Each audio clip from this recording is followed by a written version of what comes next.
तो चलिए हम स्टार्ट कर रहे हैं जनरल ऑर्गेनिक केमिस्ट्री का लेक्चर नंबर 2। लेक्चर नंबर 1 में मैंने आपको जो बेसिक्स थे वो बता दिए थे कि बॉन्ड का टूटना दो प्रकार का होता है, होमोलाइसिस और हेटेरोलाइसिस। उसके भी पहले मैंने आपको ये बताया कि ऑर्गेनिक केमिस्ट्री में क्या क्या चीज मायने रखती है। पहला तो है रिएक्टेंट, दूसरा है रिएजेंट, फिर है सॉल्वेंट और फिर है रिएक्शन इंटरमीडिएट। तो आज का हमारा जो क्लास रहेगा उसमें मैं आपको समझा रहा हूँ कि रिएक्शन इंटरमीडिएट्स कौन कौन से टाइप्स के होते हैं। तो आज का टॉपिक जो लेक्चर 2 है उसका जो मेन मुद्दा रहेगा वो रहेगा रिएक्शन इंटरमीडिएट्स। Reaction intermediates. तो रिएक्शन इंटरमीडिएट स्टार्ट करते हैं। जो हमारा पहला रिएक्शन इंटरमीडिएट हम लेंगे दैट इज फ्री रेडिकल, या पूरा नाम लिखूं तो कार्बन फ्री रेडिकल। तो कार्बन फ्री रेडिकल कब बनता है? जब किसी बॉन्ड का होमोलाइसिस होता है। होमोलाइसिस क्या होता है पिछले वीडियो में देख कर आना, तभी समझेगा, नहीं तो नहीं समझेगा। और क्या कंडीशंस होती हैं होमोलाइसिस की वो भी मैं पिछले लेक्चर में कवर कर चुका हूँ। सो अगर कार्बन या फिर किसी एलिमेंट के बीच में एक कोवैलेंट बॉन्ड है तो किसी भी कोवैलेंट बॉन्ड में 2 इलेक्ट्रॉन्स होते हैं। अब होमोलाइसिस का मतलब ये है कि इसका बीच से बॉन्ड टूटेगा। तो यहाँ पर नाम जो होता है उसको बोलते हैं होमोलाइसिस। होमो मतलब एक जैसा, लाइसिस मतलब ब्रेकडाउन।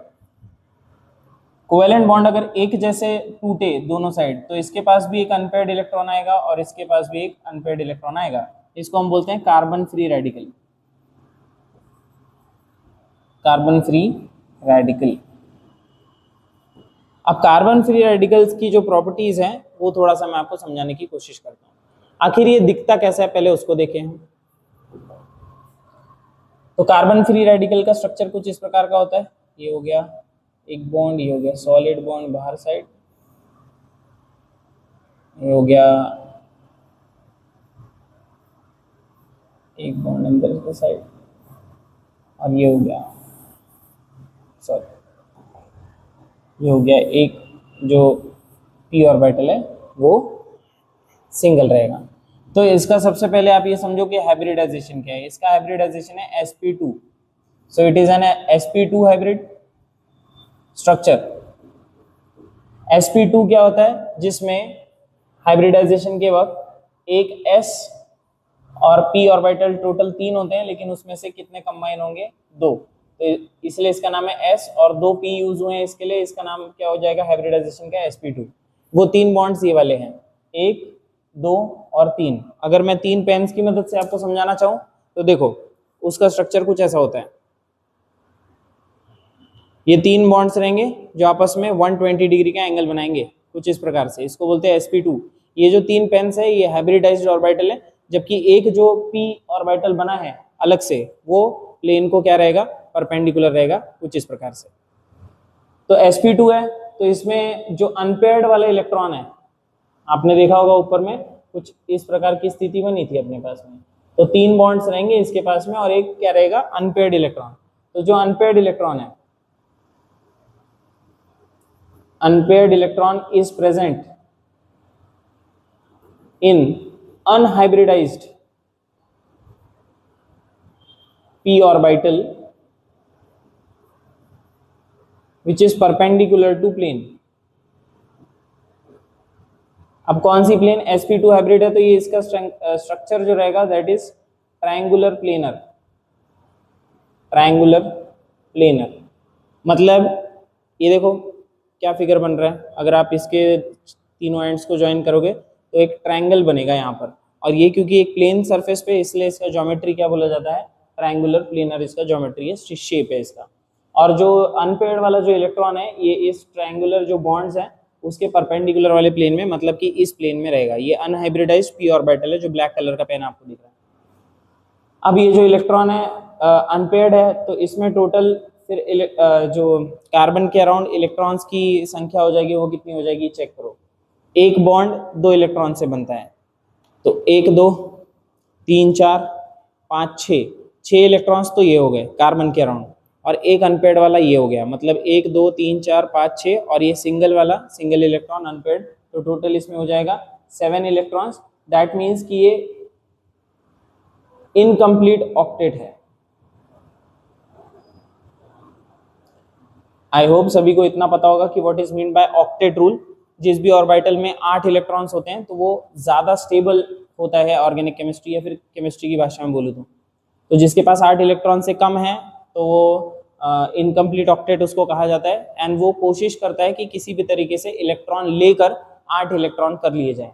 अब इसका मतलब ये हमेशा किससे अट्रैक्ट होगा, इलेक्ट्रॉन से अट्रैक्ट होगा। जहां पर भी इसको एक्सेस में इलेक्ट्रॉन दिखेंगे वहीं अटैक करने की कोशिश करेगा और इलेक्ट्रॉन छीनने की कोशिश करेगा।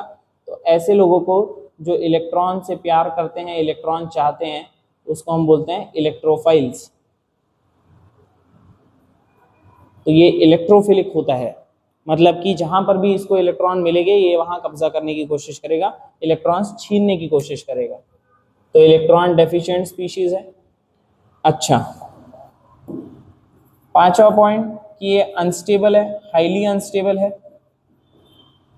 अनस्टेबल होने की वजह से काफी ज्यादा रिएक्टिव भी है। तो ये बातें आपको ध्यान रखनी होगी कार्बन फ्री रेडिकल के बारे में।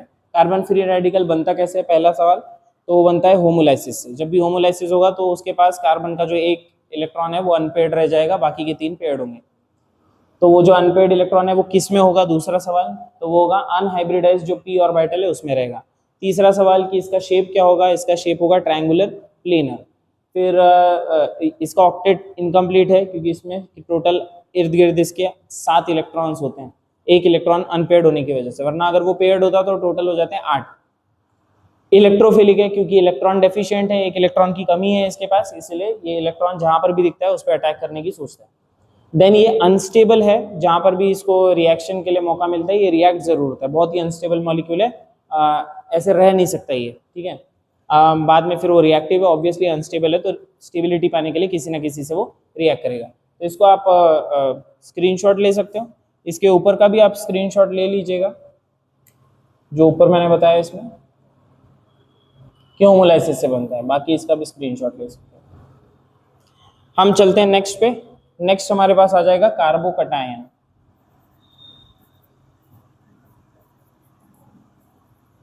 Now what is mean by carbocation. तो मान लीजिए कार्बन किसी एक्स नाम के एलिमेंट से एक कोवेलेंट बॉन्ड में जुड़ा हुआ था, बाकी 3 बॉन्ड्स नहीं बना रहा हूं मैं एक ही बना रहा हूं, जिसमें फॉर एग्जांपल एक्स की जो इलेक्ट्रोनेगेटिविटी है, यहाँ लिख देता हूँ इलेक्ट्रोनेगेटिविटी ऑफ कार्बन, यहाँ लिख देता हूँ इलेक्ट्रोनेगेटिविटी ऑफ एक्स। इसकी इलेक्ट्रोनेगेटिविटी ज़्यादा होने की वजह से ये जो दोनों इलेक्ट्रॉन्स है ये इसकी तरफ खिंच गए, एंड जब बॉन्ड टूटा तो यहाँ पर किस तरीके से बॉन्ड टूटा, हेटेरोलाइसिस। एंड हेटेरोलाइसिस का मतलब है दोनों इलेक्ट्रॉन्स इसको मिल गए, तो इसका एक इलेक्ट्रॉन तो छिन गया, तो इसके ऊपर आ जाएगा प्लस चार्ज और यहाँ पर एक्स के ऊपर क्या आ जाएगा, minus charge. So this species, particular species is known as carbocation.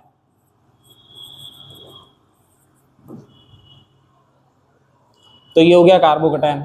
अब हमने जैसे कार्बन फ्री रेडिकल के बारे में बात की थी, वैसे ही हम इसके बारे में बात कर लेंगे।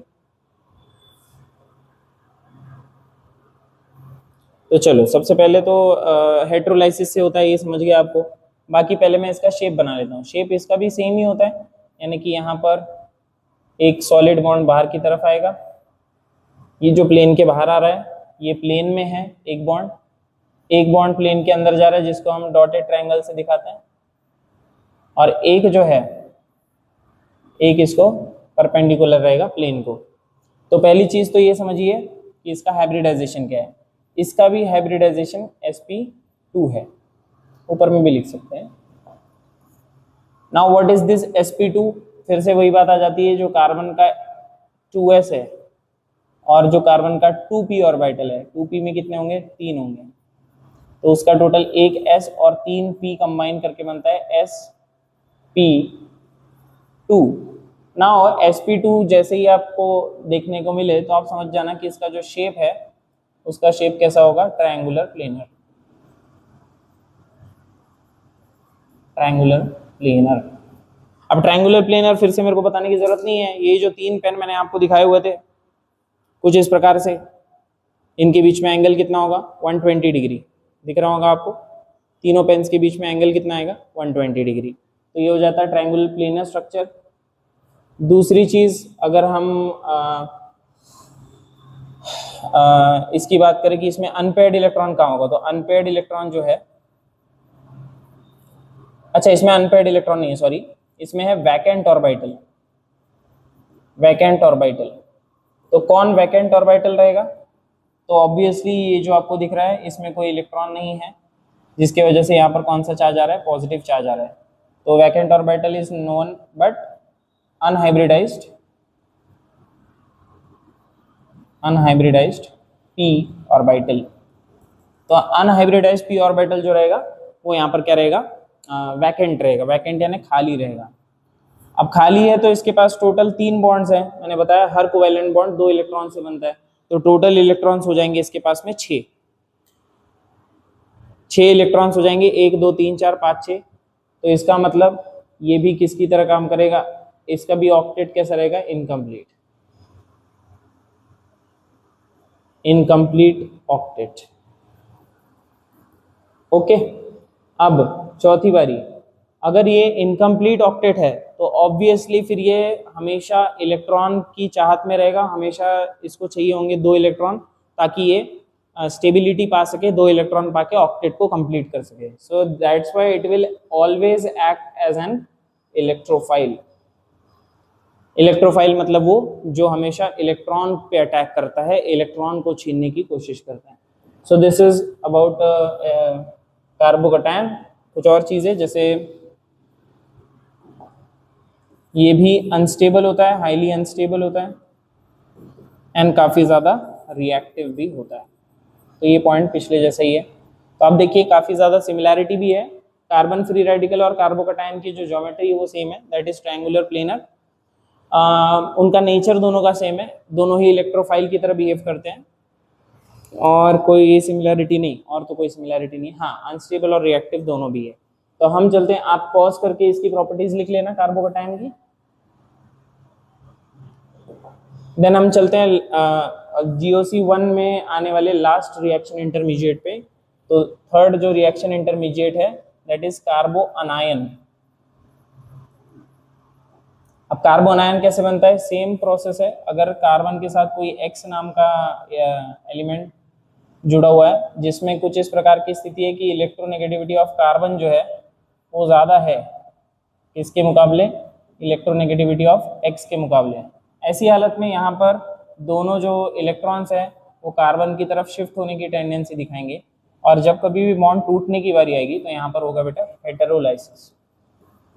हेटेरोलाइसिस का मतलब है अनइक्वल डिस्ट्रीब्यूशन ऑफ इलेक्ट्रॉन होगा, दोनों इलेक्ट्रॉन किसके पास आ जाएंगे? कार्बन के पास। अब सोचिए सिर्फ अगर एक इलेक्ट्रॉन आता तो इसके ऊपर कोई चार्ज नहीं आता, पर कार्बन के पास उसके इलेक्ट्रॉन्स छोड़कर एक एक्स्ट्रा इलेक्ट्रॉन आ गया तो इसके वजह से यहाँ पर क्या आ जाएगा? माइनस चार्ज, जबकि एक्स के ऊपर क्या आ जाएगा? Positive charge. तो ये जो पर्टिकुलर स्पीशीज बनी है इसको हम बोलते हैं कार्बो अनायन। अब कार्बो अनायन की थोड़ी चर्चा कर लेते हैं। इसका आप स्क्रीनशॉट ले सकते हो, बाद में हम पढ़ सकते हैं इसको।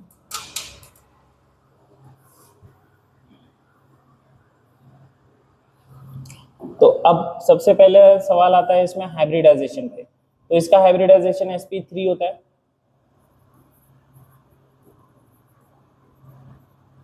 इसका हाइब्रिडाइजेशन होता है sp3। अब वो क्यों, जरा देखो, इसमें एक 2s और तीनों के तीनों जो 2p ऑर्बिटल्स होते हैं, ये हो गया 2s और यहाँ पर हो गए px py pz।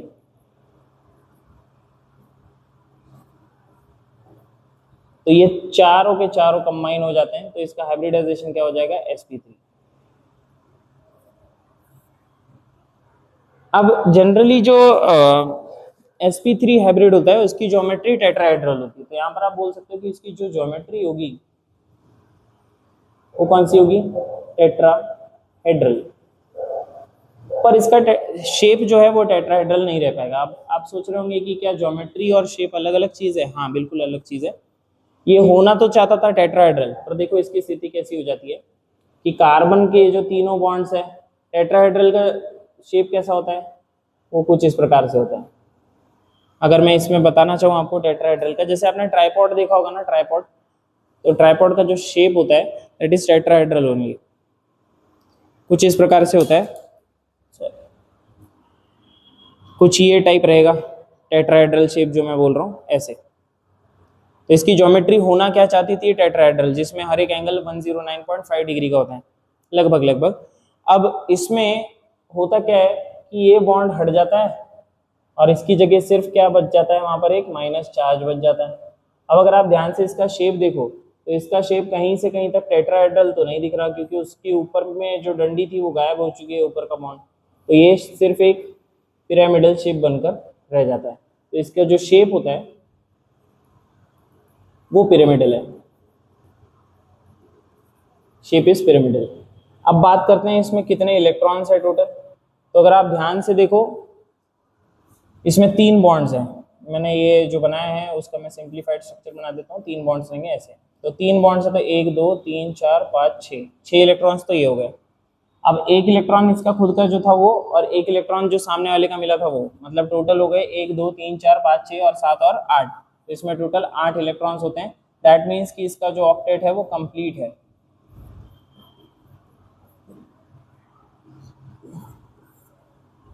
अब अगर इसका ऑक्टेट कंप्लीट है तो इसको किसी से रिएक्ट ही नहीं करना चाहिए, पर सवाल ये है कि इसके ऊपर जो ऑक्टेट कंप्लीट है वो एक माइनस चार्ज की वजह से है। अब माइनस चार्ज उसमें जो है वो इस वजह से, क्योंकि बॉन्ड बनाता है कार्बन 4 और उसके पास फिलहाल अभी बॉन्ड है 3, तो उसके पास एक एक्स्ट्रा इलेक्ट्रॉन है। वो चाहता है कि वो एक्स्ट्रा इलेक्ट्रॉन किसी के साथ बॉन्ड बना के वो शेयर कर ले। इलेक्ट्रॉन 8 ही रखना है उसको, लेकिन जो सिर्फ इलेक्ट्रॉन है एक्स्ट्रा वाला, वो अकेला इलेक्ट्रॉन उसका थोड़ा डिस्टर्ब कर रहा है स्टेबिलिटी को। तो वो क्या चाहता है कि वो एक्स्ट्रा इलेक्ट्रॉन को किसी के साथ शेयर कर ले और उसके साथ उसका बॉन्ड भी बन जाए। अब अगर ऐसा है तो वो हमेशा ऐसे एलिमेंट को ढूंढेगा, ऐसे स्पीशीज को ढूंढेगा जिसको इलेक्ट्रॉन की कमी है। इलेक्ट्रॉन की कमी मतलब क्या, उसके ऊपर पॉजिटिव चार्ज है। तो जो भी कार्बन आयन होगा वो किस पर अटैक करेगा, हमेशा ऐसे स्पीशीज पर जो इलेक्ट्रॉन डेफिशिएंट है। यानी कि इसको क्या बोला जाएगा जानते हो, इसको बोला जाएगा न्यूक्लियोफाइल। न्यूक्लियोफाइल क्या होता है, ऐसी स्पीशीज जो वहां अटैक करती है जहां पर भी उसको पॉजिटिव चार्ज दिख गया। फॉर एग्जांपल मान लीजिए कि यहाँ पर एक कार्बन आयन था और यहाँ कोई ऐसा स्ट्रक्चर बन रहा है जिसके ऊपर यहाँ प्लस चार्ज है, ये तुरंत जाकर अटैक करेगा और वहां पर जुड़ जाएगा। सो कार्बन आयन को हम न्यूक्लियोफाइल बोलते हैं, that is positive charge loving.